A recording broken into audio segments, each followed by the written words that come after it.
نماز کے حوالے سے ہمارا یہ درس ضرور سنیں. اس میں سارے بیسک اختلافی مسائل جو ہے نا ان کو بھی ہم ٹچ کریں گے. اللہ خیر کرے.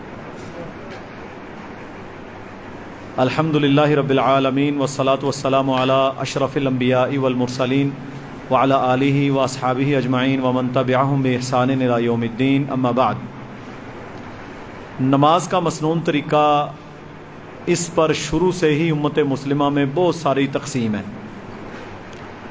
اور لوگوں نے مختلف مذاہب کے نام پر مختلف نماز کے طریقے بنا رکھے ہیں اور ہر بندہ یہ کہتا ہے کہ میں ہی صحیح نماز پڑھ رہا ہوں. اللہ کے نبی صلی اللہ علیہ وسلم کی حدیث ہے صحیح بخاری میں، مسلم میں، فرمایا صلو کما رأیتمونی اصلی، نماز اس طرح ادا کرو جس طرح مجھے ادا کرتے ہوئے دیکھتے ہو. تو یہ بات تو ثابت ہو گئی کہ نماز اللہ کے ہاں وہی مقبول ہے جو اللہ کے نبی صلی اللہ علیہ وسلم کی سنت کے مطابق ہے. ہم نے اپنے لیکچر میں یہ پڑھا تھا کہ قبولیت اعمال کی جو شرطیں ہیں ان میں ایک بنیادی شرط یہ بھی ہے کہ وہ عمل سنت سے ثابت ہو. اگر کوئی عمل سنت نبوی سے ثابت نہیں ہے، وہ دیکھنے میں کتنا ہی اچھا کیوں نہ ہو، وہ عمل اللہ کے ہاں کوئی ویٹ نہیں رکھتا، کیونکہ کسی عمل کے نیکی بننے کے لیے رسول اللہ صلی اللہ علیہ وآلہ وسلم کی سنت ہونا لازم ہے. ٹھیک ہے جی. تو اب آتے ہیں مسنون نماز کی طرف. اس کے مسائل تو خیر بہت ہی لمبے ہیں، لیکن ہم انشاءاللہ جو اہم ٹاپکس ہیں ان کے اوپر ٹچ دیتے ہوئے جائیں گے تاکہ ہماری اصلاح بھی ہوتی جائے. سب سے پہلے نماز میں ہمارے ہاں ایک مشہور مسئلہ ہے زبان سے نیت. ٹھیک ہے جی. 4 رکعت نماز فرض، نماز عصر، منہ کعبہ شریف وغیرہ وغیرہ، پیچھے سے امام دے اللہ اکبر پڑھتے ہیں نا لوگ. ٹھیک ہے جی. زبان سے نماز کی نیت کرنا، دیکھیں جی، زبان سے نماز کی نیت کرنا کسی بھی حدیث سے اللہ کے نبی سے ثابت نہیں ہے. ٹھیک ہے. نیت دل کے ارادے کا نام ہے. نیت دل کے ارادے کا نام ہے. آج آپ جب نماز پڑھنے کے لیے آئے ابھی، تو آپ کا کیا ارادہ تھا کہ میں عید کی نماز پڑھنے جا رہا ہوں؟ کیا ارادہ تھا؟ عشاء. اس کے بعد آپ کا کیا ارادہ تھا کہ میں نے طواف کرنا ہے؟ نہیں، آپ کا ارادہ تھا ہم نے تراویح پڑھنی ہے. آپ کو یہ بھی پتہ تھا آج تکمیل قرآن ہے. ہر چیز بندے کو پتہ ہوتی ہے کہ میں یہ کر رہا ہوں. ٹھیک ہے. تو یہی نیت ہے.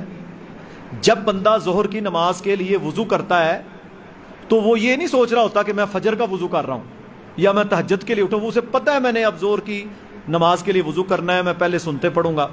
تو زبان سے نیت کرنا کسی بھی حدیث میں موجود نہیں. اگر یہ سنت ہوتی تو حدیث میں اس کا بھی باب ہونا تھا اور عربی میں الفاظ ہوتے. دیکھیں نا، مزے کی بات یہ ہے، ساری نماز عربی میں، اللہ کے نبی کی زبان عربی اور ہماری نیت پنجابی، منہ کعبہ شریف اچھا چلو منہ کعبہ شریف پیچھے اس امام دے تو امام کیا نیت کرے گا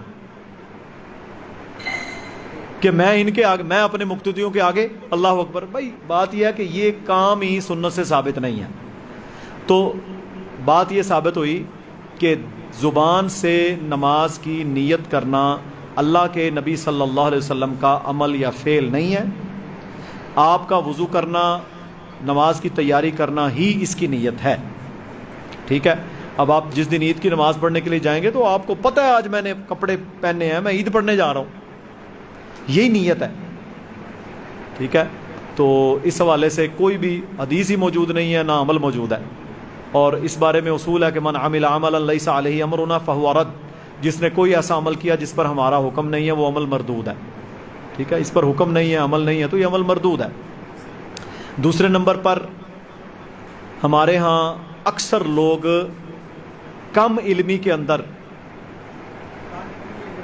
اللہ اکبر، دیکھیں اپنے ایسے کرتے ہیں. دیکھیں یہ کیا ہے، کیا ہے یہ طریقہ؟ یہ کوئی طریقہ نہیں ہے، نہ کسی حدیث میں آیا، نہ یہ فقہ حنفی کا طریقہ ہے، نہ شافعی مالکی کسی فقہ کا یہ طریقہ ہے ہی نہیں.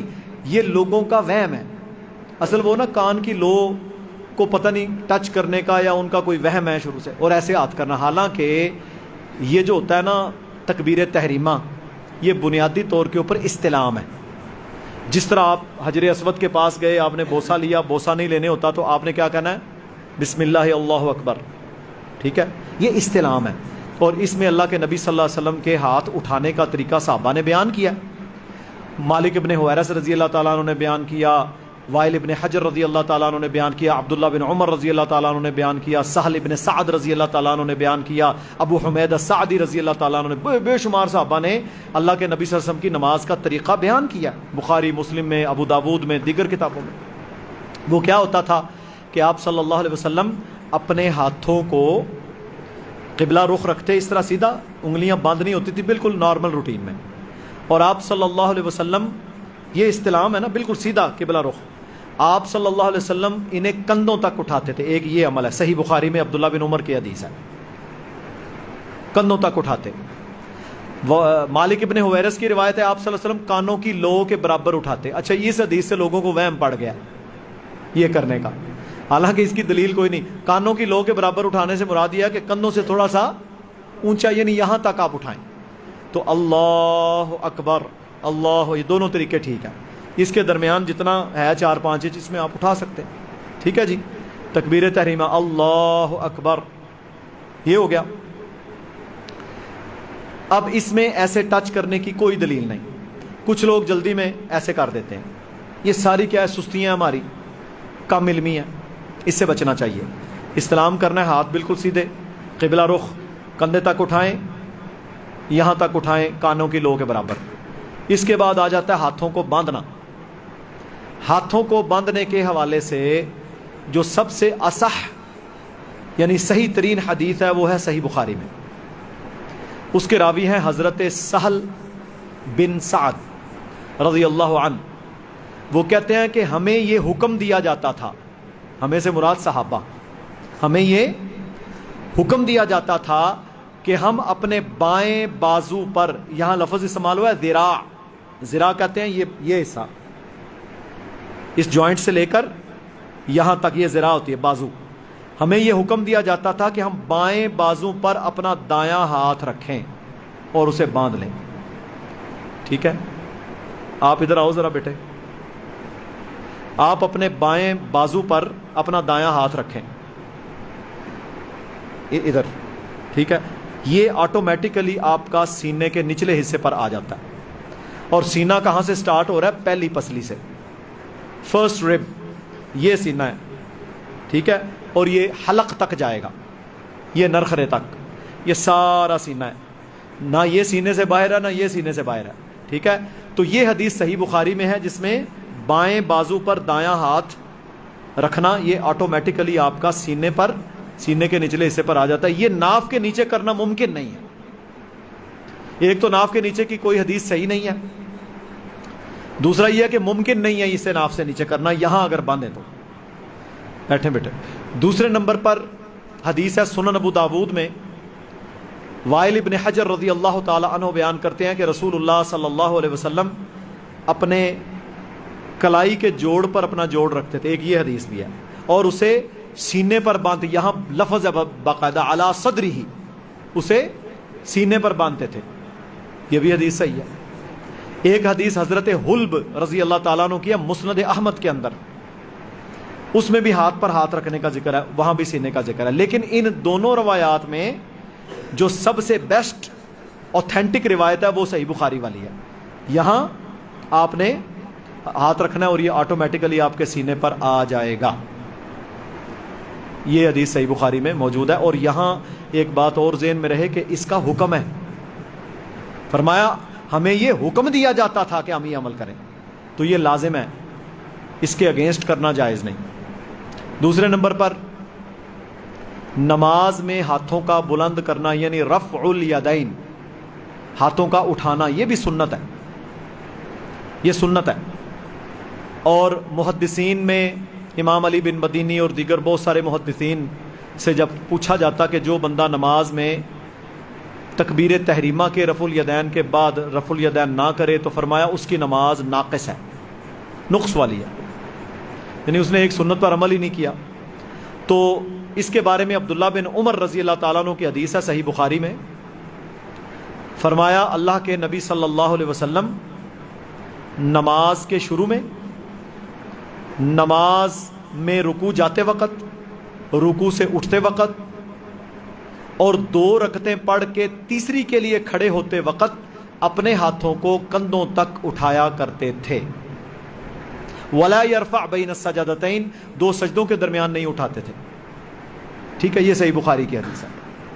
اسی طرح رفع الیدین اللہ کے نبی صلی اللہ علیہ وسلم کا آخری عمل ہے. کیسے ثابت ہوا؟ سنن ابو داود اور دیگر کتابوں کے اندر یہ لکھا ہوا ہے کہ وائل بن حجر رضی اللہ تعالیٰ عنہ یمن کے شہزادے تھے، اور یہ 8 ہجری کے اندر مسلمان ہوئے. یہ ذرا سمجھیے گا، 8 ہجری کے اندر مسلمان ہوئے اور آئے، انہوں نے نماز سیکھی. سنن ابو داؤد میں انہوں نے رفع الیدین کا ذکر کیا. پھر یہ 9 ہجری کے اندر دوبارہ آئے سردیوں میں.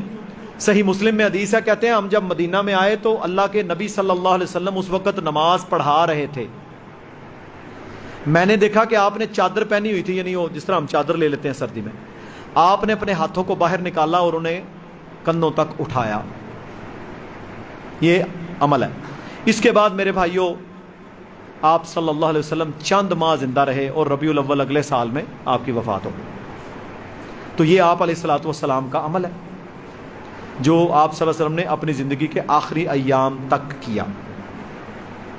اسی طرح نماز میں سورہ الفاتحہ کا پڑھنا کسی بھی رکعت کے قیام کے مکمل ہونے کے لیے لازم ہے. صحیح بخاری میں دیگر کتابوں کے اندر متواتر حدیث ہے، رسول اللہ صلی اللہ علیہ وسلم نے فرمایا لا صلاۃ لمن لم یقرأ بفاتحۃ الکتاب، اس بندے کی نماز نہیں ہوتی جو نماز میں سورہ فاتحہ نہیں پڑھتا. امام بخاری نے جو اس پر باب قائم کیا نا وہ یہ ہے کہ نماز میں قرات کے واجب ہونے کا بیان، چاہے امام ہے مقتدی ہے، ہر ایک نے سورہ فاتحہ لازم پڑھنی ہے. سورہ فاتحہ کے بغیر نماز نامکمل ہے. ابو ہریرہ رضی اللہ تعالیٰ عنہ سے پوچھا گیا کہ اگر کوئی بندہ امام کے پیچھے نماز پڑھ رہا ہے وہ کیا کرے؟ صحیح مسلم میں یہ الفاظ ہے، یعنی وہ امام کے پیچھے کھڑا ہے اور وہ سن رہا ہے سورہ فاتحہ، وہ کیا کرے؟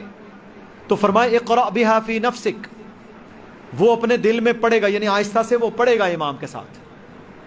اسی طرح سنن ابو داود، ترمذی وغیرہ کے اندر یہ روایت ہے جس کے راوی ہیں عبادہ بن صامت رضی اللہ تعالی عنہ.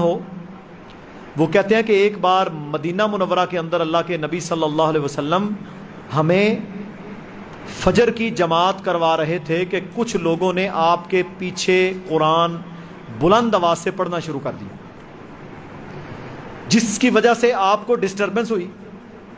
جب آپ نے سلام پھیرا تو آپ نے لوگوں سے مخاطب ہو کر پوچھا کہ کیا تم میرے پیچھے ساتھ ساتھ پڑھتے ہو؟ انہوں نے کہا جی جی ہم پڑھتے ہیں. فرمایا میں بھی سوچوں کہ کوئی قرآن مجھ سے چھین رہا ہے، یعنی میں پڑھ رہا ہوں اور مجھ سے چھیننے کی کوشش کر رہا ہے. فرمایا لا تفعلوا، آئندہ میرے پیچھے کسی نے نہیں پڑھنا. منع کر دیا، میرے پیچھے کسی نے نہیں پڑھنا الا بفاتحۃ الکتاب، مگر سورہ فاتحہ ضرور پڑھنی ہے. پہلے آپ نے منع کیا جیسے لا الہ، کوئی معبود نہیں، الا اللہ، مگر اللہ، یہ انداز ہے عربی کا. فرمایا لا تفعل، لا تفعلوا، میرے پیچھے نہیں پڑھنا کسی نے، الا بفاتحۃ الکتاب، مگر سورہ فاتحہ. فإنہ، پس کیونکہ لا صلاۃ لمن لم یقرأ بہا، جو بندہ اسے نہیں پڑھتا اس کی نماز نہیں ہوتی. بڑی واضح حدیث ہے اور مدینہ کی روایت ہے. وہ میں نے بیان کیا تھا اپنے درس کے اندر کہ وہ جو آیت ہے نا وَإِذَا قُرِئَ الْقُرْآنُ فَاسْتَمِعُوا لَهُ وَأَنصِتُوا لَعَلَّكُمْ تُرْحَمُونَ، کہ تم قرآن جب پڑھا جائے خاموش رہو تاکہ تم پر رحم کیا. یہ مکہ میں نازل ہوئی تھی اور یہ کفار کے شور و غوغا کی وجہ سے نازل ہوئی تھی. اس کے بعد بھی نماز میں کلام کرنے کی بھی اجازت رہی ہے اور سلام کا جواب دینے کی بھی اجازت رہی ہے. یہ تو جب آیت نازل ہوئی ہے نا وَقُومُوا لِلَّهِ قَانِتِينَ، کہ نماز میں سکون اور خشوع اختیار کریں، اس کے بعد اللہ کے نبی صلی اللہ علیہ وسلم نے نماز میں کلام اور جواب سوال گفتگو بند کر دی. اور یہ آیت کس پر نازل ہوئی؟ اللہ کے نبی پر. اللہ کے نبی صلی اللہ علیہ وسلم نے خود مدینہ میں، یعنی آیت مکہ میں نازل ہو رہی ہے، خود مدینہ میں لوگوں کو یہ بتا دیا کہ میرے پیچھے کوئی نہ پڑھے مگر سورہ فاتحہ. یعنی آپ نے باقی قرات کو باقی رکھا سورہ فاتحہ کو اس سے الگ کر دیا. اور ایک بات یاد رہے کہ نماز کے ساتھ جو تعلق سورہ فاتحہ کا ہے وہ باقی قرآن کا نہیں ہے. باقی قرآن روٹیٹ ہوتا ہے، کبھی یہاں سے کبھی وہاں سے، جہاں سے جی چاہے آپ پڑھ لیں، لیکن سورہ فاتحہ آپ نے پڑھنی ہے نفل میں، فرض میں، ہر نماز میں. تو اس کا تعلق ہے. پھر سورہ فاتحہ اٹ سیلف بذات خود نماز ہے.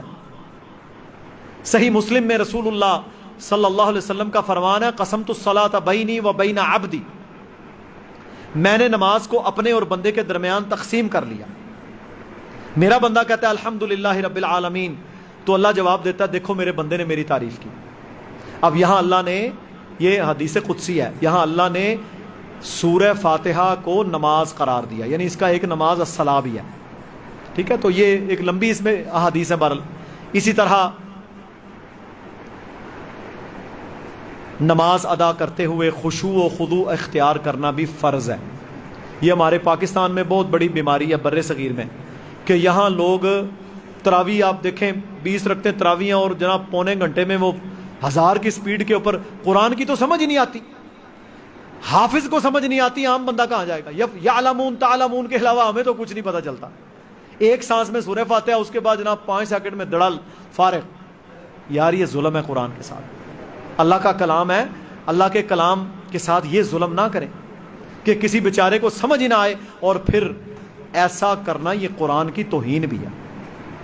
ایک دفعہ آپ صلی اللہ علیہ وسلم مسجد میں تشریف فرما تھے، ایک صحابی آئے، انہوں نے آ کر نماز ادا کی، آپ کے پاس تشریف لائے، سلام کیا، آپ نے فرمایا وعلیک السلام ورحمۃ اللہ وبرکاتہ، ارجع، چلو واپس، فصلی، نماز پڑھو، فإنک لم تصلی، کیونکہ تم نے نماز نہیں پڑھی، حالانکہ وہ نماز پڑھ کے آئے تھے. اچھا وہ پھر گئے، پھر سلام کیا، ارجع فصلی، چلو جاؤ نماز پڑھو. 3 بار اس صحابی کے ساتھ یہ ماجرا ہوا. وہ صحابی آ کے بیٹھا کہ یا رسول اللہ صلی اللہ علیہ وسلم مجھے اس سے بہتر نہیں پڑھنی آتی، آپ مجھے بتا دیں. آپ نے پھر کیا فرمایا؟ فرمایا جب تو قیام کرے تو بڑے اطمینان کے ساتھ قیام کر، جب تو رکوع کرے تو اپنی کمر کو سیدھا رکھ، بالکل ایسا کہ تیری ہر ہڈی اپنی جگہ پر آ جائے، یعنی سکون سے رکوع کر. جب رکوع سے کھڑا ہو تو سکون سے، سجدہ کرے تو سکون سے، اطمینان کے ساتھ اپنی نماز ادا کر. یعنی اس صحابی کی نماز میں کیا مسٹیک تھی کہ انہوں نے کاڑ کے اندر، جلدی جلدی کے اندر نماز ادا کر لی، اور آپ نے کیا فرمایا؟ فَإِنَّكَ لَمْ تُصَلِّ، تم نے نماز پڑھی نہیں. تو یہ تیز نماز پڑھنے والوں کے لیے بہت بڑی وعید ہے. جو بندہ تیز نماز پڑھتا ہے اور وہ اپنے قیام، رکوع، سجود، قومہ، 2 سجدوں کے درمیان کا جلسہ اس کو مکمل نہیں کرتا، سمجھ لو کہ اس نے نماز پڑھی نہیں. اسی طرح ایک حدیث ہے سنن ابو داود وغیرہ میں، رسول اللہ صلی اللہ علیہ وسلم نے فرمایا منافق کی عصر کی نماز وہ ہے، منافق کی عصر کی نماز وہ ہے کہ وہ بیٹھا رہتا ہے، انتظار کرتا رہتا ہے. جب سورج سرخی مائل ہو جائے، یعنی غروب ہونے سے کوئی 15-20 منٹ پہلے، تو اٹھے گا اور جلدی جلدی میں 4 ٹھونگے مار لے گا، جس طرح کوا نہیں ٹھونگے مارتا، جلدی جلدی میں پڑھ لے گا. ایسی نماز اس کے منہ پر دے ماری جاتی. تو اس لیے میرے بھائیوں بہنوں، اگر نماز ادا کرنی ہے تو اس کی بیس یہ ہے کہ آپ اس میں خشوع اور خضوع اور اطمینان کا عنصر وہ شامل کریں، ورنہ نماز ریجیکٹڈ ہو جائے گی. اسی طرح سجدے میں بہت ساری غلطیاں. سجدے میں جو صحیح بات ہے وہ یہ ہے کہ آپ صلی اللہ علیہ وسلم سے جو صحیح روایات ہیں کہ آپ علیہ الصلوۃ والسلام سجدے میں جانے سے پہلے ہاتھ نیچے رکھتے تھے، اور فرمایا اللہ کے نبی صلی اللہ علیہ وسلم 7 اعضاء پر، 7 ہڈیوں پر سجدہ کرتے تھے. پیشانی، 2 ہاتھ، 2 گھٹنے، 2 پاؤں، اور ناک لگانے کی زمین پر الگ حدیث ہے. 7 اعضاء پر سجدہ کرتے تھے. اور فرمایا کہ رسول اللہ صلی اللہ علیہ وسلم جب سجدہ فرماتے، یہ صحیح ابن خزیمہ میں حدیث ہے، تو آپ علیہ الصلوۃ والسلام اپنے پاؤں کھڑے رکھتے اور اپنی ایڑیوں کو پیچھے سے ملا لیتے تھے، اپنی ایڑیوں کو پیچھے سے ملاتے تھے. یہ سنت ہے. آپ نے دیکھا اکثر لوگ پاؤں کھلے رکھتے ہیں، یہ عمل صحیح نہیں ہے. اللہ کے نبی کا یہ فعل ہے کہ آپ پاؤں کھڑے رکھتے اس طرح اور ایڑیوں کو اس طرح ملا لیتے تھے. یہ بالکل صحیح روایت ہے. تو ایڑیوں کو ملانا چاہیے سجدے کے اندر، اور اپنے ہاتھوں کو کھلا رکھیں، ایسے نہیں رکھنا چاہیے. اور اسی طرح فرمایا کتے کی طرح سجدہ نہ کرو, یعنی جس طرح کتا بچھاتا ہے نا, آپ کی جو کونیاں ہیں یہ اوپر اٹھی ہونی چاہیے. یہ سجدے کا مسنون طریقہ ہے. اسی طرح دو سجدوں کے درمیان بیٹھنے کے دو طریقے سنت سے ثابت ہے. ایک تو معمول بہا ہے, جس طرح ہم ایک پاؤں کھڑا رکھتے ہیں اور ایک پر بیٹھ جاتے ہیں. ایک اس میں اقعاء کرنا بھی جائز ہے. یہ صحیح مسلم میں حدیث ہے کہ بعض دفعہ اللہ کے نبی صلی اللہ علیہ وسلم نے دو سجدوں کے درمیان جو جلسہ ہوتا ہے نا, جس میں آپ رب اغفر لی 3 بار پڑھتے ہیں, اس میں اقعاء بھی کیا ہے. اقعاء سے کیا مراد ہے کہ دونوں پاؤں کھڑے رکھ کے ان پر بیٹھ جانا. پتہ ہے آپ کو دونوں پاؤں کھڑے رکھ کے کس طرح بیٹھتے ہیں؟ بیٹھ کے دکھائیں ذرا بیٹے. ایسے, یعنی دونوں پیر کھڑے ہیں اور اس کے اوپر بندہ بیٹھ گیا, اس کو بولتے ہیں اقعاء. یہ عمل بھی کبھی کبھار اللہ کے نبی سے ثابت ہے دو سجدوں کے درمیان. اسی طرح جب آپ نے تشہد بیٹھنا ہے تو پہلے تشہد میں آپ اپنا دایاں پاؤں کھڑا رکھیں گے, بایاں بچھائیں گے, اس کے اوپر بیٹھیں گے. اور اب آتے ہیں رفع سبابہ کی طرف, انگلی کا ہلانا. اس میں نا 50 سے زیادہ روایات ہیں مختلف. اس میں جو سب سے اوتھینٹک حدیث ہے وہ ہے صحیح مسلم کی. صحابی کہتے ہیں رسول اللہ صلی اللہ علیہ وسلم اپنی انگلیوں کو اس طرح بند کرتے. یہ ایک طریقہ ہے. ابو داود کے اندر ہے اپنی انگلیوں کو ایسے بند کرتے. یہ دیکھیں, اس کا دائرہ بنانا یہ ثابت ہے باقاعدہ. اس کو ایسے رکھیں, ایسے, ٹھیک ہے. ایک یہ طریقہ اور ایک یہ دونوں صحیح حدیث میں موجود ہیں. اور آپ صلی اللہ علیہ وسلم اپنی انگلی سے اشارہ کرتے. اشارہ ایسے ہوتا ہے, یہ اشارہ ہے نا, یعنی اپنی انگلی کو بالکل سیدھا کھڑا رکھتے, اشارہ کرتے. یہ اشارے کی حدیث ہے. وائل ابن حجر رضی اللہ تعالیٰ عنہ جو یمن سے آئے, اچھا وہ نا 20-25 دن رہے, ان کا کام ہی یہ تھا عبادات سیکھنا. تو ظاہر ہے وہ ہر نماز جو آپ نفل پڑھتے وہ واچ کرتے تھے, دیکھتے تھے. تو انہوں نے یہ فرمایا کہ میں نے دیکھا اللہ کے نبی صلی اللہ علیہ وسلم اپنی اس ہاتھ کو بند کرتے, اپنی انگلی کو ہلایا کرتے تھے جب دعا کرتے. اچھا یہ ہے ہی ساری دعا, تحیات للہ, ساری دعا اینڈ تک, اللہم صلی علی, اللہم بارک علی, اللہم انی ظلمت, ساری دعا ہے. التحیات للہ یہ بھی دعا ہے, والصلوات والطیبات السلام علیکم, ساری دعا ہے. تو فرمایا دعا میں اپنی انگلی کو ہلایا کرتے تھے. اور ایک حدیث کے اندر ہے کہ اسے خم دار رکھتے, یعنی تھوڑا سا ٹیڑھا رکھنا ہے, ایسے رکھنا ہے, ہلانا ہے, تھوڑا سا ٹیڑھا رکھنا ہے. اور سنن نسائی کے اندر حدیث ہے کہ ہم نے دیکھا اللہ کے نبی صلی اللہ علیہ وسلم رفع سبابہ, یعنی جب تشہد میں ہوتے تو اپنی انگلی پر دیکھا کرتے تھے. آپ نے جب یہ انگلی ہلانی ہے نا تو اس کے اوپر دیکھنا ہے, ادھر ادھر نہیں دیکھنا. یہ بھی حدیث میں موجود ہے. اور آخر تک آپ نے اس کو ہلاتے رہنا اور پھر سلام پھیر دینا. یہ طریقہ ہے. اسی طرح ہمارے ہاں کیونکہ بیسک نماز ہمیں سکھائی گئی, سبحان ربی العظیم 3 بار, سبحان ربی الاعلیٰ 3 بار, سمیع اللہ لمن حمدہ, ربنا لک الحمد, التحیات للہ, اللہم صلی علی ربی جعلنی, ربنا اغفر لی, السلام علیکم ورحمۃ اللہ. یہ دعا, یہ نماز ہے ہمارے ہاں سکھائی جاتی. میرے بھائیوں, سبحان ربی العظیم اور سبحان ربی الاعلیٰ کے علاوہ دعائیں بھی اللہ کے نبی نے نماز میں کی ہیں. سبوح قدوس رب الملائکۃ والروح, سبحانک اللہم ربنا وبحمدک اللہم اغفر لی, اللہم یا مقلب القلوب ثبت قلبی علی دینک. مختلف دعائیں عربی میں آپ اور بھی کر سکتے ہیں. قرآنی دعائیں رکوع سجدے میں جائز نہیں. اسی طرح تشہد کے اندر آپ صلی اللہ علیہ وسلم سے درود کے بعد مسنون دعائیں کرنا ثابت ہے. اللہم انی ظلمت, اس کتاب کے اندر نا جو آپ کو دی اس میں موجود ہے, یہ یاد کریں. اللہم انی ظلمت نفسی ظلما کثیرا, اللہم انی اعوذ بک من عذاب القبر. پہلے یہ دو دعائیں پڑھیں, اس کے بعد پھر رب اجعلنی, ربنا آتنا, جو قرآنی دعائیں آپ پڑھنا چاہیں پڑھ سکتے ہیں. حضرت ابو بکر صدیق رضی اللہ تعالیٰ عنہ ایک دفعہ اللہ کے نبی سے پوچھتے ہیں, بخاری و مسلم میں متفق علیہ حدیث ہے کہ اللہ کے نبی صلی اللہ علیہ وسلم جب آپ نماز کا آغاز کرتے ہیں تو آپ قرات شروع کرنے سے پہلے کچھ دیر خاموش رہتے ہیں. آپ وہاں کیا پڑھتے ہیں؟ اچھا ہمارے ہاں کیا سکھایا گیا؟ وہ عام دعا جو ہم پڑھتے ہیں سبحانک اللہم وبحمدک, یہ بھی ثابت ہے. لیکن بخاری و مسلم کے اندر اللہ کے نبی نے حضرت ابو بکر کو کیا سکھایا تھا؟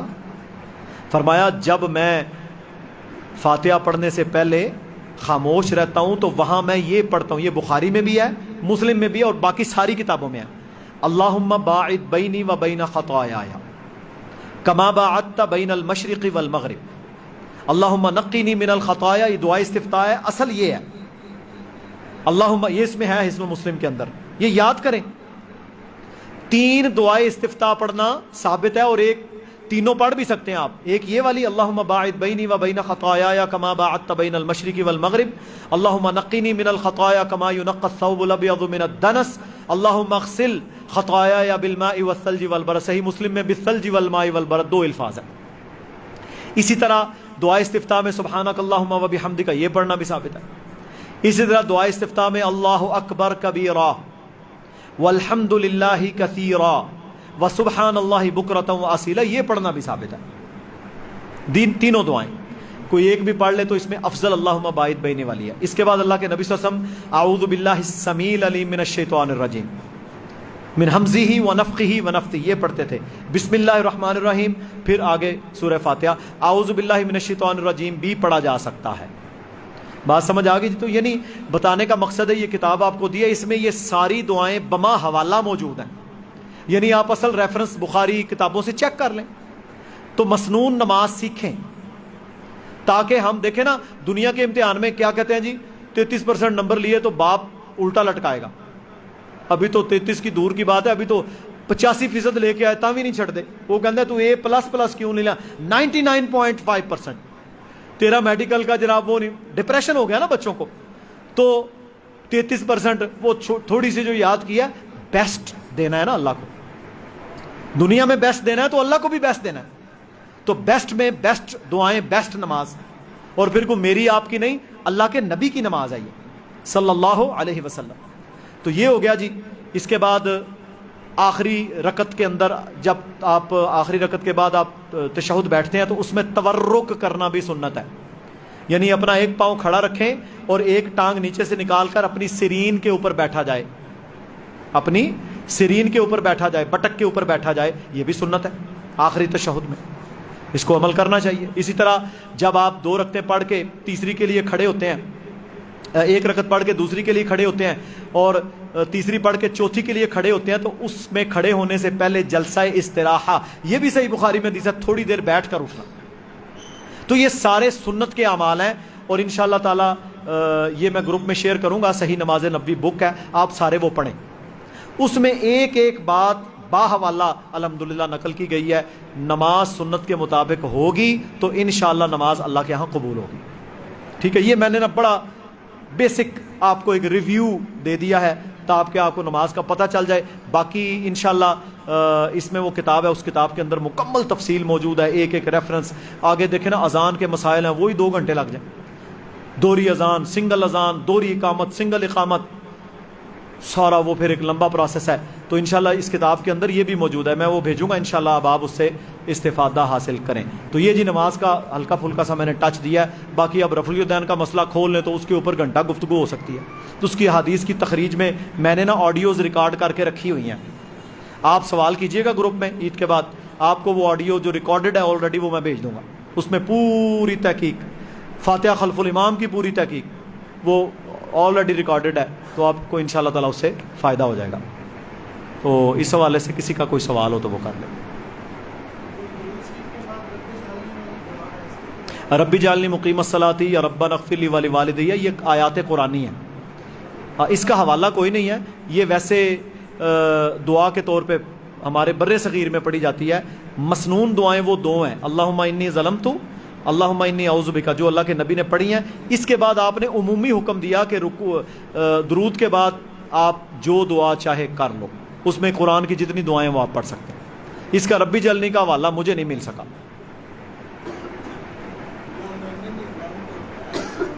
جی اللہم انی ظلمت، جی اب وہ اس کا کچھ حصہ ہے جی۔ تیسری رکعت میں جب آپ کھڑے ہوتے ہیں تو اللہ اکبر تو کہنا ہے نا۔ دیکھیں میں نے بتایا نا کہ جب ایک پڑھ کے دوسری کے لیے کھڑے ہوں گے اس وقت بیٹھ کے اٹھنا ہے، جب 2 رکعتیں پڑھ کے تیسری کے، یعنی پہلے تشہد کے بعد، پہلے قعدہ کے بعد جب آپ نے اٹھنا ہے، پھر آپ نے رفع الیدین کرنا ہے پہلے قعدہ کے بعد، وہ چاہے مغرب کی نماز ہے، چاہے عصر کی ہے، چاہے جو بھی ہے۔ ہاں دیکھیں اس میں صحیح بخاری کی بڑی واضح حدیث ہے، اللہ کے نبی صلی اللہ علیہ وسلم کوئی بھی نماز ہے اس کی پہلی 2 رکعتوں میں سورہ فاتحہ کے ساتھ کوئی سورت پڑھتے تھے، آخری 2 رکعتوں میں آپ سے صرف سورہ فاتحہ پڑھنا ثابت ہے، وَلَضَّالِّينَ آمین۔ پہلی 2 میں سورت پڑھنا چاہیے، سنت عمل ہے، لیکن کوئی نہ پڑھ سکے اور سورہ فاتحہ اس کی مکمل ہو جائے تو رکعت ہو جائے گی۔ جی دیکھیں مسنون ہے نا وہ عمل، لازم منیمم ریکوائرمنٹ ہے کہ آپ فاتحہ پوری پڑھیں۔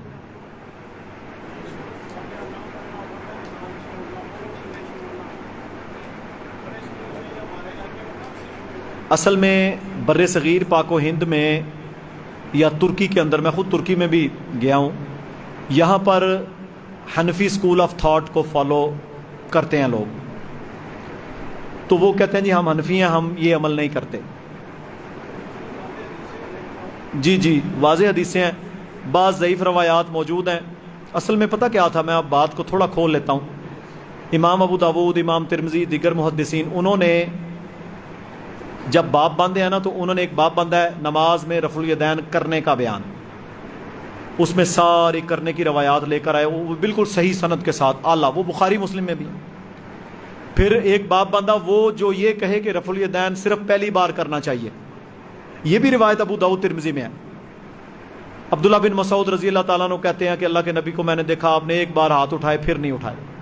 اچھا یہ روایت نقل کرنے کے بعد امام ابو داود لکھتے ہیں ھذا حدیث مختصر، یہ حدیث ایک مختصر حدیث ہے، ایک لمبی حدیث کا ٹکڑا ہے، وَلَيْسَ هُوَ بِصَحِيحٍ عَلَى هَذَا الْمَعْنَى أَوْ هَذَا اللَّفْظ، یہ روایت اس معنی اور لفظ میں صحیح نہیں ہے۔ پھر امام ترمذی اس حدیث کو نقل کرنے کے بعد لکھتے ہیں لم یثبت حدیث ابن مسعود، ابن مسعود کی روایت ثابت نہیں ہے۔ تو یہ چیز ہے کہ وہ روایات انہوں نے تحقیق کی غرض سے نقل کی اور لوگوں نے ان پر عمل شروع کر لیا۔ پھر یہ ہے کہ امام ابو حنیفہ رحمہ اللہ،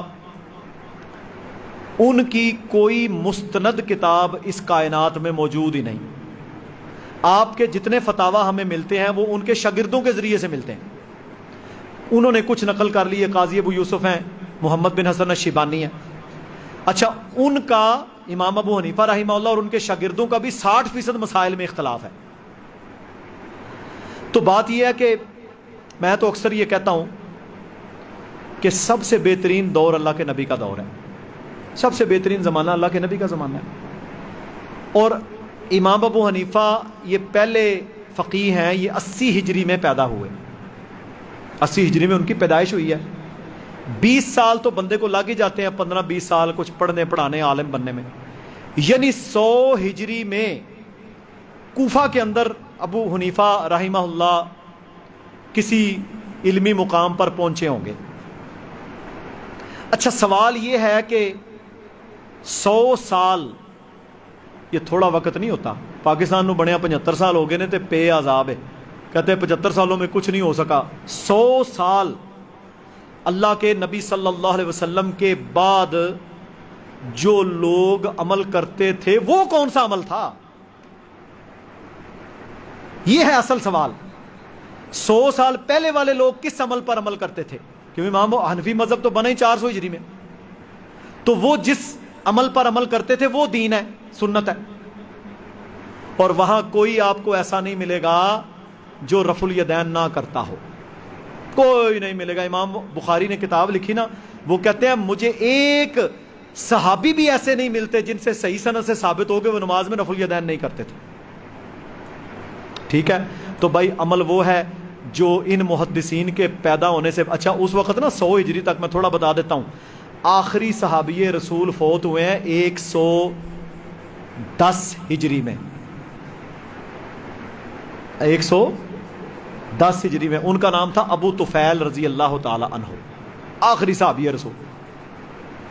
یعنی 100 ہجری تک صحابہ بہت کم رہ گئے تھے، تابعین کی کثرت تھی اور تبع تابعین کی، یعنی یہ تبع تابعین کا دور ہے 100 ہجری تک، اور 100 ہجری تک اسلام ہند تک، یہ ہند کا علاقہ تھا، یہ ہمارا ہند کا علاقہ، ملتان سلطان سارا فتح ہو چکا تھا، باقی علاقوں تک، مغرب تک، افریقہ، ایران کا سارا علاقہ فتح ہو چکا تھا، سارا علاقہ 100 ہجری تک۔ وہ بھائی ایران تو سارا حضرت عمر کے 23 ہجری تک فتح ہو چکا تھا. امام حضرت معاویہ رضی اللہ تعالیٰ عنہ کے دور 55-58 ہجری تک تو مسلمانوں نے افریقہ سارا روم شوم فتح کر لیا تھا. یہ تو 100 ہجری کی بات کر رہا ہوں میں. یعنی 100 ہجروں میں کروڑوں کی تعداد میں مسلمان تھے. وہ کس محدث کے نام پر تھے؟ حنفی، شافعی، مالکی، حنبلی. اس وقت تو یہ امام پیدا ہی نہیں ہوئے تھے. تو ہم الحمدللہ اس دین پر ہیں جس پر وہ تھے. اور مجھے یہ بتاؤ دین اس وقت مکمل تھا یا نہیں؟ سوال ہے. دین مکمل تھا نا اس وقت؟ مکمل تھا، کیونکہ دین اللہ کے نبی کی زندگی میں مکمل ہو چکا تھا. یہ بات ہے. تو یہ حنفی، شافعی، مالکی مذہبی حنبل بعد میں بنے ہیں. اور ان محدثین نے کوئی نہیں کہا کہ میرے نام پہ مذہب بنانا، یہ لوگوں نے بنائے. امام ابو حنیفہ کی حدیث ہے، روایت ہے، کہتے ہیں اذا صح الحدیث فہو مذہبی. صحیح حدیث میرا مذہب ہے. بات ختم، بات ختم. تو یہ چیز ہے. تو بر صغیر میں وہ جو فقی مذاہب چلے ہیں نا، ان کی اندھی تقلید میں یہ پہنچا ہے. ہمیں اندھی تقلید کا حکم نہیں ہے، ہمیں عقل کا حکم ہے. یار تسی کڑی دا رشتہ کرنے میں سیانے، کپڑے خریدنے سیانے، نقشہ بنوانے میں سیانے، دنیا داری میں آپ سیانے، PhD کی ڈگریاں لی ہیں، دین کی دفعہ تم آنکھیں بند کر کے لے لو. کمال ہو گئی ہے. میں نے آپ کو باتیں بیان کی ہیں، میں آپ کو کتاب بھیجوں گا. آپ کو ایک حوالہ غلط نظر آئے، آپ کو کتاب کے مصنف کا نمبر لکھا انہوں فون کرو. اگر آپ نے ثابت کیا وہ معافی مانگیں گے. ہمارا یہ منہج ہے. یہ آڈیو ریکارڈ ہے، آپ بتائیں کہ آپ نے یہ حوالہ غلط. صاحب میں الحمدللہ اسی طرح جمعے کے خطبے میں کہوں گا جی یہ میرے سے غلطی ہوئی ہے، میں اصلاح کرتا ہوں. ہم کون ہیں؟ ڈاکٹر یاسر کی کوئی ویلیو نہیں ہے. ویلیو اس بات کی ہے جو ہم کرتے ہیں، قرآن اور سنت. یہ ہے اصل ہمارا دین.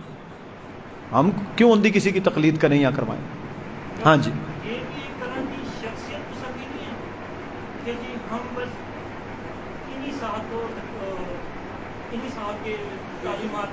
اصل پتہ کیا ہے، میں سخت الفاظ بیان نہیں کرنا چاہتا تھا، کیونکہ وہ جو بزرگ تھے نا ان کا یہ عمل ہی نہیں تھا.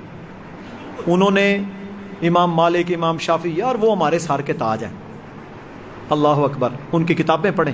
امام شافعی کی کتاب ہے کتاب الام، پڑھیں، آپ کو سنت کی محبت نظر آئے گی. امام احمد ابن حنبل 10 لاکھ حدیث کی روایت، مسند احمد، ساری زندگی حدیث کی خدمت کی. انہوں نے تو نہیں کہا میرے نام پہ مذہب بنانا. امام مالک، امام ابو حنیفہ نے خود کہا بھائی صحیح حدیث میرا مذہب ہے، خبردار میری بات جو حدیث کے خلاف ہو وہ مانی، اگر آئے اس کو دیوار سے مارو. انہیں اس تو اگے گل کی. جن لوگوں نے ان کے نام پر شخصیت پرستی کی وہ گناہ گار ہیں. اصل پتہ کیا ہوتا ہے، تھوڑا تاریخ پڑھیں. میں اس ٹاپک کو مزید کھولوں تو بڑی لمبی تفصیل ہے.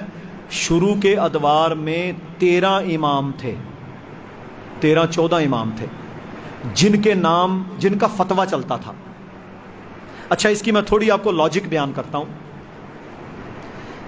امام ابو حنیفہ کا فتویٰ ہے کہ جمعے کے خطبے کے دوران اگر کوئی شخص مسجد میں داخل ہو، وہ بندہ آ کے فوراً بیٹھ جائے، کوئی نماز نہیں پڑھنی، کوئی کچھ نہیں کرنا. امام مالک کا بھی یہی فتویٰ ہے. کیا ہے فتویٰ؟ فتویٰ انہوں نے اجتہاد کی بنیاد پر دیا، اور محدث یا عالم اجتہاد کی بنیاد پر فتویٰ اس وقت دیتا ہے جب تک قرآن اور حدیث میں وہ دلیل اس کے پاس موجود نہیں ہوتی، ورنہ وہ صاحب وحی تو نہیں ہے نا، نبی تو نہیں ہے. اچھا امام مالک کی کتاب میں وہ حدیث موجود نہیں ہے. امام مالک مدینہ میں رہے، انہوں نے تقریباً 1200-1300 احادیث کی کتاب ہے ان کی، موطا وہ لکھی، باقی چیزیں انہوں نے ساری سیکھی. صحابہ کیونکہ شام، مصر پھیل گئے تھے، تو یہ ان دونوں کا فتویٰ ہے. امام شافعی رحمۃ اللہ علیہ، امام بخاری، مسلم، وہ اللہ کے نبی کی حدیث لے کر آئے کہ آپ صلی اللہ علیہ وسلم خطبہ دے رہے ہیں. بخاری میں بھی ہے، مسلم میں بھی ہے، اور حدیث کی کتابوں میں بھی ہے. ایک صحابی اندر داخل ہوئے، ان کا نام تھا سلیک غطفانی رضی اللہ تعالیٰ عنہ. آئے، آ کر بیٹھ گئے. اللہ کے نبی صلی اللہ علیہ وسلم نے خطبہ جمعہ روکا، یعنی آپ گفتگو فرما رہے تھے، آپ نے اسے روکا اور فرمایا اے سلیک، کیا آپ نے مسجد میں داخل ہونے کی 2 رکعتیں پڑھی ہیں؟ فرمایا جی نہیں. فرمایا قم, اٹھو, صلو رکعتین, 2 رکعتیں پڑھو, پر انہیں زیادہ لمبا نہ پڑھنا کیونکہ خطبہ جاری ہے, ہلکی سی 2 رکعتیں پڑھ کے بیٹھ جاؤ. اور ساتھ کیا فرمایا, صحیح مسلم میں لمبے الفاظ ہیں, فرمایا تم میں سے جب بھی کوئی مسجد میں داخل ہو, اگر بیٹھنا چاہے تو نہ بیٹھے جب تک کہ 2 رکعتیں نہ پڑھ لے تحیت المسجد. اللہ کے نبی کی واضح حدیث آ گئی. اب بھی اگر کوئی کہے نہیں میں حنفیاں, میں فتویٰ مننا ہے اپنے امام دا, یہ ہے تقلید, یہ ہے تقلید. اس میں امام بھی بری, حدیث آ گئی, بات ختم. اور کوئی آپ کو ایسا فتویٰ نہیں ملے گا کسی فقیہ کا کہ حدیث صحیح موجود ہو اور انہوں نے اس کے اگینسٹ گئے, سوال ہی پیدا نہیں ہوتا. رائے دیتا ہی تب ہے محدث یا عالم جب اس کے پاس اس کی دلیل نہ ہو. اور کئی فتاوی ایسے ہیں, اب دیکھیں نا, کئی محدثین نے فتوے دیے. امام بخاری کے بارے میں لوگ پراپوگنڈا کرتے وہ شافعی تھے, کیونکہ امام شافعی اور امام احمد ابن حنبل کی جتنی کتب ہیں وہ سنت کے قریب تر ہیں.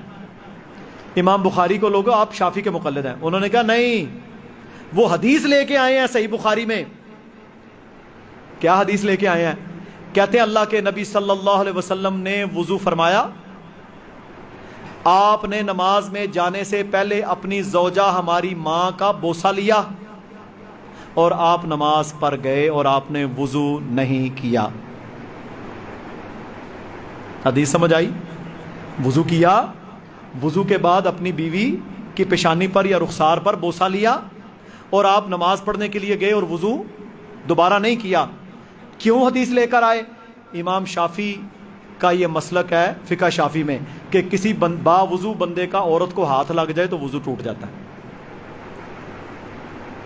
با وضو بندے کا عورت کو ہاتھ لگ جائے, ہاتھ ٹچ ہو جائے تو وضو ٹوٹ جاتا ہے. امام شافعی کا فتویٰ ہے, ان کے پاس یہ روایت موجود نہیں تھی.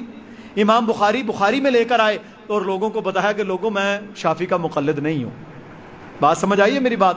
تو ہم نے قرآن و سنت کو فالو کرنا ہے.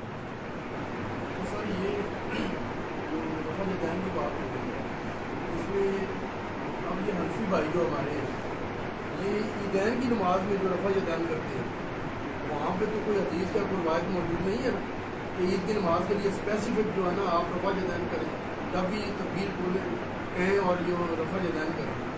اور اسی طرح وطر میں جب وطر پڑھتے ہیں عشاء کے تو اس میں بھی ایک دفعہ وہ کرتے ہیں رفع یدین. تو اس کا مطلب یہ ہے کہ یہ خود سیلف میڈ ہے, یہ انہوں نے بتایا. اصل پتہ کیا ہے, یہ بھی ایک دلیل ہے کہ یار پہلی دفعہ ہاتھ اٹھاتے پھر نہ اٹھاتے تو عیدین میں تو کیوں اٹھاتے ہو؟ حالانکہ عیدین اور نماز جنازہ ان دونوں کا رفع الیدین بھی ثابت ہے. جی ثابت ہے. عبداللہ بن عمر رضی اللہ تعالیٰ عنہ کہتے ہیں اللہ کے نبی صلی اللہ علیہ وسلم تکبیر سے پہلے جتنی دفعہ تکبیر کہتے رکوع سے پہلے آپ رفع الیدین کرتے تھے. یعنی ہم نے 7 زائد تکبیرات اور 5 دوسری میں عید میں پڑھنی ہے, ہم نے ہر میں ہاتھ اٹھا کے دوبارہ باندھنا ہے, اور یہ ثابت ہے. تو ان کو چاہیے کہ پھر یہ بھی نہ کریں, یہ دلیل ہے. جی یہ دلیل بالکل ٹھیک ہے. بیٹے دیکھیں یہ ایک الگ سوال ہے, وضو نہیں ٹوٹے گا لیکن اس کے بارے میں ایک الگ وعید موجود ہے. کیا وعید ہے؟ طبرانی کے اندر حدیث ہے, رسول اللہ صلی اللہ علیہ وسلم نے فرمایا کسی بندے کے لیے یہ بہتر ہے کہ اس کے سر میں لوہے کا کیل ٹھونک دیا جائے بجائے اس کے کہ وہ کسی غیر محرم کو ہاتھ لگائے. دانستہ ایک تو ہوتا ہے نادانستہ, یا کوئی ڈاکٹر ہے یا کوئی مجبوری ہے, وہ الگ چیز ہے.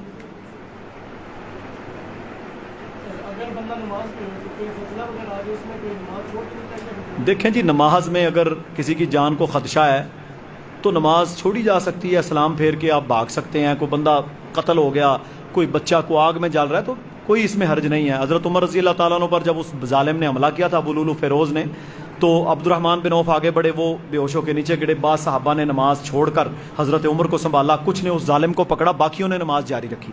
تو چند لوگ اس میں نماز چھوڑ لیں, بعد میں اپنی پوری کر لیں. یہ تو ایمرجنسی پر ڈیپینڈ ہے.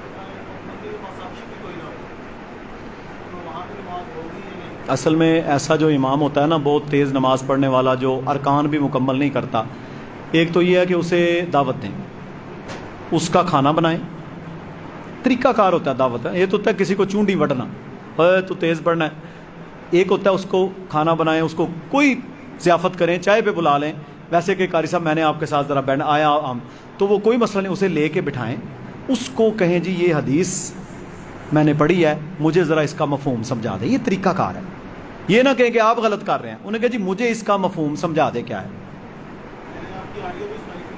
اصل میں وہ آڈیو تو ایک جی جی اچھا جی اگر انہوں نے اللہ کی بات نہیں ماننی، اللہ کے رسول کی بات نہیں ماننی اور کمیٹی کو اس کے اوپر ترجیح دینی ہے تو پھر ہم کیا کریں، ہم دعائی کر سکتے ہیں۔ پھر ایسا شخص جو اپنی نماز کو دلیل آ جانے کے باوجود بھی تبدیل نہیں کرتا تو پھر اس کے پیچھے اس کی اپنی نہیں ہوگی، جیسے اللہ کے نبی نے فرمایا کہ فَإِنَّكَ لَمْ تُصَلِّ۔ واہ جی واہ،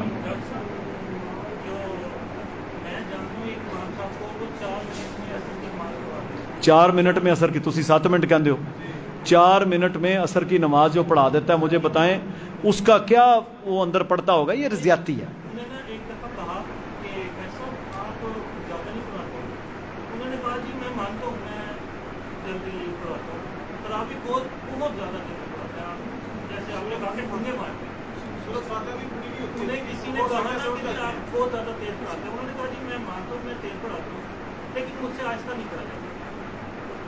چلیں اصلاح کرنی چاہیے،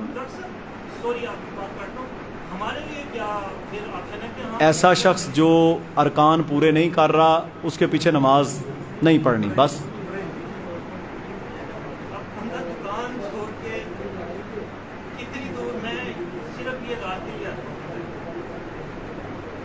دیکھیں قربانی تو ہے، پھر قربانی تو ہے، پھر اگر آپ کے پاس کوئی آپشن نہیں بچتی آپ دکان کا ایک حصہ مختص کر دیں، وہاں جماعت کروائیں۔ اگر آپ کے پاس کوئی آپشن نہیں بچتی،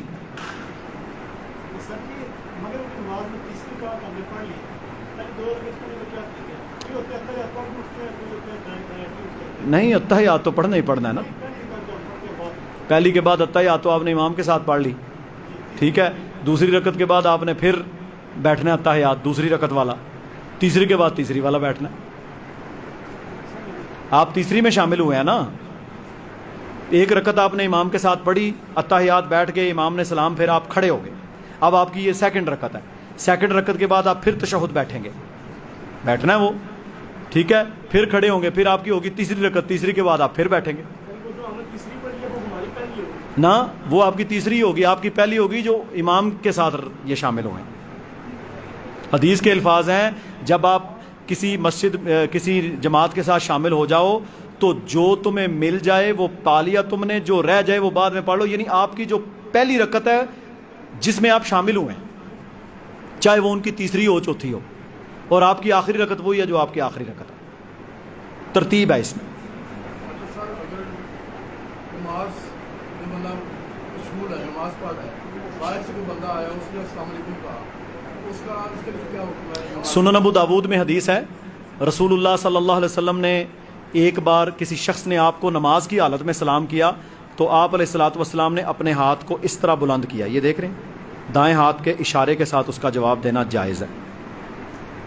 یہ فرض میں بھی ہے، فرض نفل ہر ایک میں، جی سب میں ایسے، اور اگر جماعت ہو رہی ہے پیچھے سے بندہ آیا اس نے سلام کیا، جی ایسے کر نہیں میں اور بات کروں، سلام کر سکتے ہیں، جماعت ہو رہی ہے باہر سے بندہ آیا اس کو سلام کرنا چاہیے کہ نہیں کرنا چاہیے؟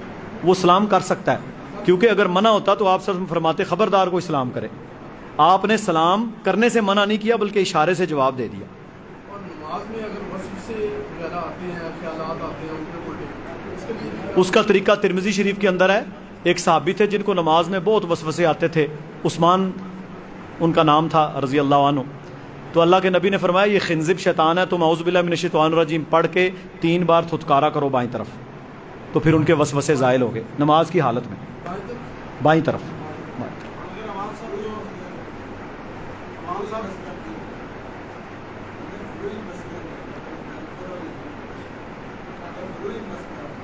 نہیں دیکھیں پھر سارا کچھ ہی فروئی ہے، پھر نماز کا کچھ بھی باقی نہیں رہے گا، نماز سنت کے مطابق ہے، ٹھیک ہے. ہاں یہ ہم ضرور کہتے ہیں کہ اس کی بنیاد پر کفر کا فتوے نہیں لگانے چاہیے. ایک کافر ہو گیا جی رفع الیدین, یہ غلط بات ہے. ہاں یہ ہم کہتے ہیں کہ جو بندہ سنت کے مطابق نماز نہیں ادا کرتا اس کی نماز ناقص ہے, نقص والی ہے. اور مجھے یہ بتائیں دنیا میں آپ نقص والی چیز پسند کرتے ہیں تو دین میں پھر نقص کیوں؟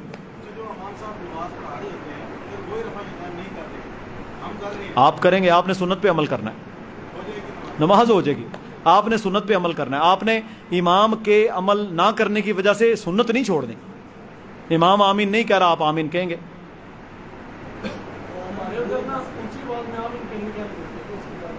دیکھیں وہ تو فتنہ ہے نا, پھر آپ وہاں کہیں گے لڑائی ہو جائے گی, تو آپ ہلکی سی اونچی کہہ لیں.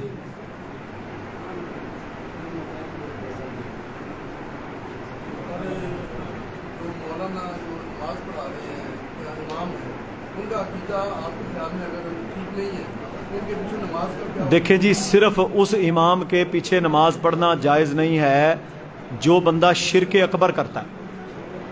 شرک وہ پتہ چل جاتا ہے کہ یہ بندہ شرک اکبر کا قائل ہے, یہ مخلوق کو حاجت روا مشکل کشا قرار دیتا ہے وغیرہ وغیرہ, وہ پتہ چل جاتا ہے. ہاں جی, ہاں جی, ٹھیک ہے جی. انشاءاللہ میں نا وہ گروپ کے اندر نماز نبوی شیئر کر دوں گا. تو کل آپ کا 29واں روزہ ہے.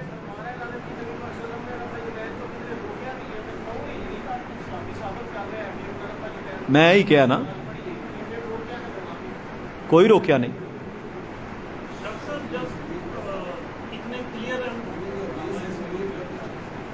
او جی میں نے اس کا بتا دیا نا کہ وہ بتاں والی تو فضول ہے. دیکھیں یہ سارے جھوٹ کے پلندے ہیں, یہ جھوٹ کے پلندے ہیں. ٹھیک ہے, اچھا بت آپ بغلوں کے نیچے رکھ کے بھی رفع الیدین کر سکتے ہیں, پتہ نہیں کتوں کر دیا جی.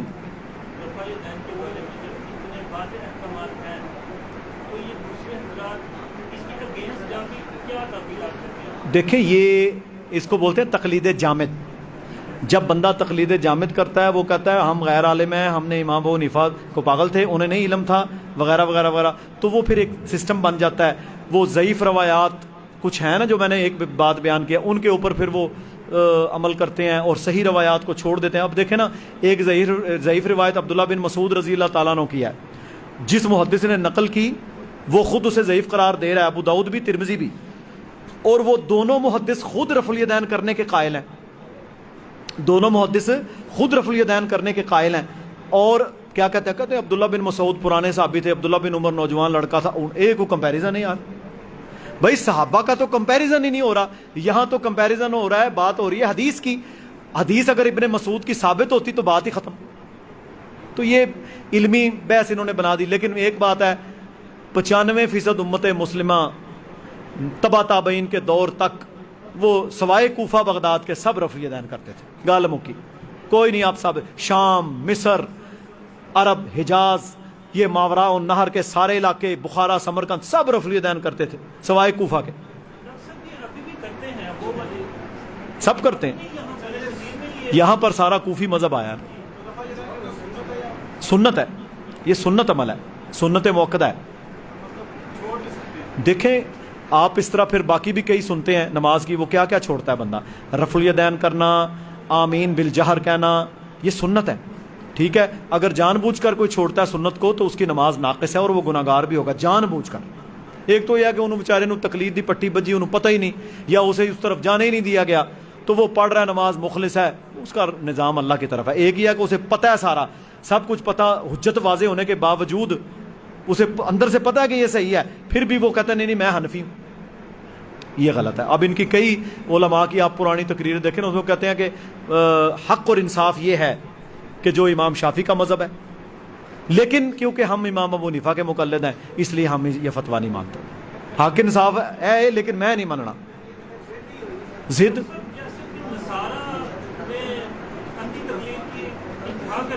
وہی بیڑا غرق ادھر بھی ہوا ہے.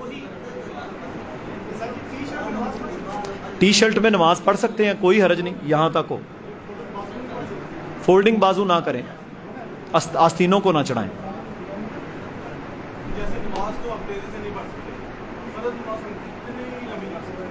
دیکھیں فرض نماز کو زیادہ لمبا نہیں کرنا چاہیے, فجر کی نماز میں اللہ کے نبی صلی اللہ علیہ وسلم 100 آیات پڑھتے تھے. عشاء کی نماز حضرت معاذ رضی اللہ تعالیٰ عنہ نے ایک دفعہ لمبی پڑھا دی, چنگی لمبی کی تھی.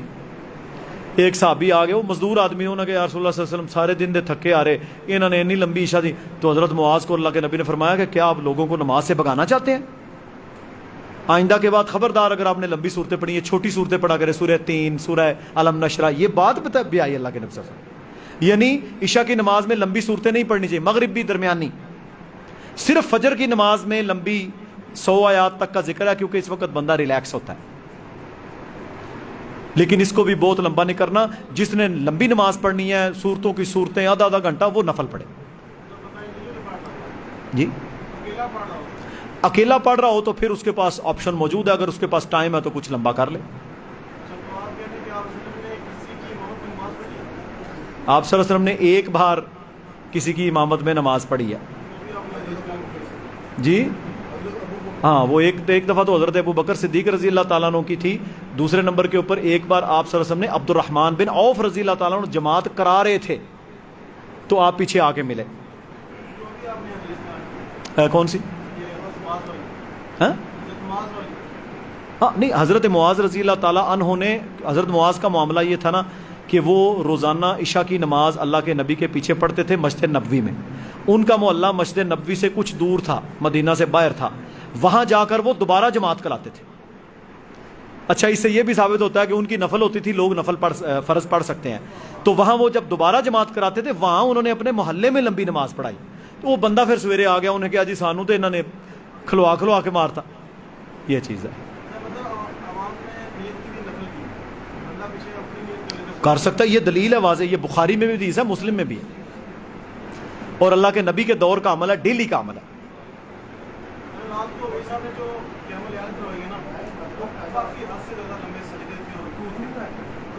کنہوں نے؟ اپنا قاری صاحب نے.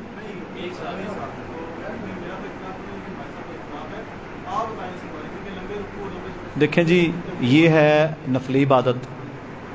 نفلی عبادت میں لمبے سجدے, لمبے رکوع, لمبے قیام, جلسہ کیا جا سکتا ہے, ثابت ہے. ٹھیک ہے, یہ آپشنل نماز ہے, یہ آپشنل نماز ہے. اگر کوئی نہ پڑھنا چاہے نہ پڑھے, نہ پڑھنا چاہے نہ پڑھے. قنوت نازلہ اللہ کے نبی نے 40 دن پڑھی ہے لگاتار. صاحب تو ابھی تو دیکھیں مسجد اقصی ظلم, پوری دنیا میں ظلم. یہ 40 دن تھوڑی دلیل ہے. اس کے علاوہ صحابہ کا عمل پھر رہا ہے, جنگوں کے اندر, جہاد کے اندر وہ اکثر پڑھتے تھے. عربی نماز کے اندر صرف عربی, نماز کے باہر جڑی دل ہے, سجدے میں بھی صرف عربی. نماز کے اندر اپنی زبان کی کوئی شرعی دلیل نہیں.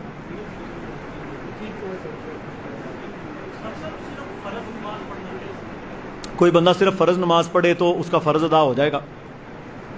نفلی نماز اسے پڑھنی چاہیے, ترغیب ہے اس کی. لیکن فرض چھوڑنا کفر ہے, کبیرہ گناہ ہے.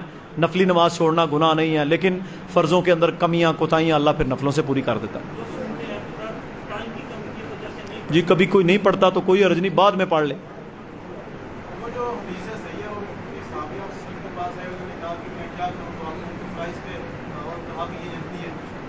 ہاں تو یہ اسی کی یہی دلیل ہے نا. ساری زندگی نہ ایسے کرے, ہمیں تو حجت آ گئی ہے نا, ہمیں تو پتہ چل گیا ہے, سنت ہے اللہ کے نبی کا عمل پتہ چل گیا ہے. ٹھیک ہے, حدیث ساری ہم تک آ گئی ہیں. وہ صحابی تو ملے ہی ایک بار ہیں, بدو تھے. ٹھیک ہے, اب دیکھیں نا, ایک علم والا صحابی ہوتا ہے, ایک اور علم والا, ایک اس سے زیادہ علم والا, ایک اس سے, تو ہر جس کے پاس جتنا زیادہ علم ہے وہ مکلف بھی اتنا ہی ہے. ظہر اثر مغرب عشاء اکٹھی پڑھ سکتے ہیں, جمع بین الصلاتین. مسافر کر سکتا ہے, ہاں مسافر دو کر کے پڑھ سکتا ہے, قصر جمع. مسافر کے علاوہ کبھی کبھار آپ اپنے علاقے میں مجبوری نہ ہو تو پڑھ. اس کے اوپر میرا پورا لیکچر موجود ہے, وہ گروپ میں آپ کو بھیج دیں گے انشاءاللہ.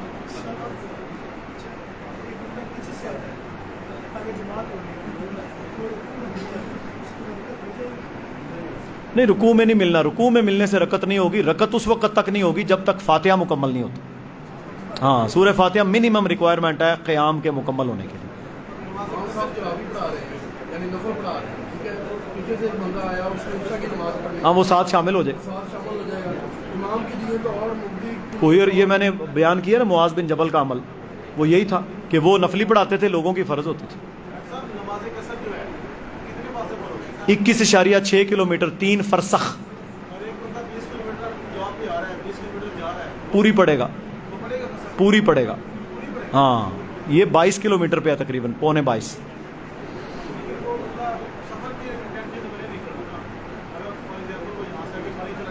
پھالیہ تو اس میں آتا ہی نہیں، رسول سے پھالیہ آپ قصر کر سکتے ہیں، انٹینشن ہے یا نہیں ہے، آپ کر سکتے ہیں، نہیں کرنا چاہتے تو نہ کریں، پوری پڑھ لیں، لیکن کر سکتے ہیں۔